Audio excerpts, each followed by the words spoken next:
ఊరి కథలకు స్వాగతం.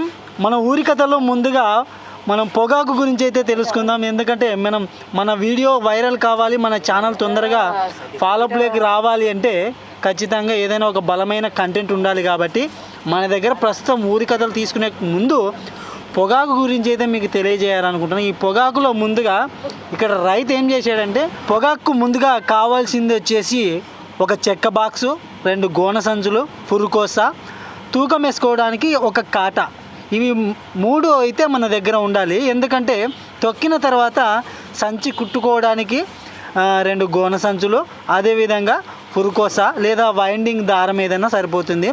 ఆ చెక్క బాక్స్లో వేసుకొని తొక్కుకున్న తర్వాత అయితే మన సంచి ఎంత తూకం వచ్చిందా అన్నటువంటి విషయాలు చూసుకోవాలి. లేదంటే 70 కేజీలు 90 కేజీలు, ఇప్పుడు ఈ వీడియోలో అయితే 90 కేజీల వరకు తొక్కుకోవడం జరిగింది. కానీ మళ్ళీ వాళ్ళు దాన్ని రివర్స్ చేయడం అయితే జరిగింది. అంటే ఇరువాళ్ళ పని మనకు టైం వేస్ట్ కాకుండా ఉండటం కోసం ముందుగా తొక్కుకునేటప్పుడు 70 కేజీల లోపు వచ్చేటట్టు తొక్కుకుంటే మనకు ఇరువాళ్ళ పని అయితే ఉండదు.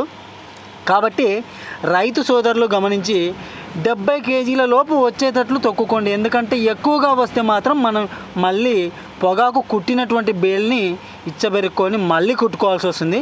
కాబట్టి రైతు సోదరులు గమనించి పొగాకును కుట్టుకునేటప్పుడు జాగ్రత్త వహించండి.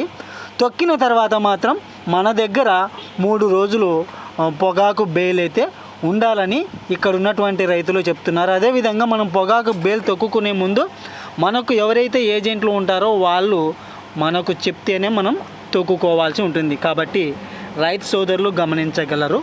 మన ఊరి కథలు యూట్యూబ్ ఛానల్లో వచ్చేసి ముందుగా ఈ వీడియోలు ఎందుకు పెడుతున్నామంటే, మన ఛానల్ ప్రస్తుతం ఒక పేరు సెర్చ్ చేస్తే మనకు ఈజీగా రావాలి. కాబట్టి ఇప్పుడు ప్రస్తుతం పొగాకు కంటెంట్ నడుస్తుండడం చేత మనం ఈ వీడియోలు పెట్టడం జరుగుతుంది.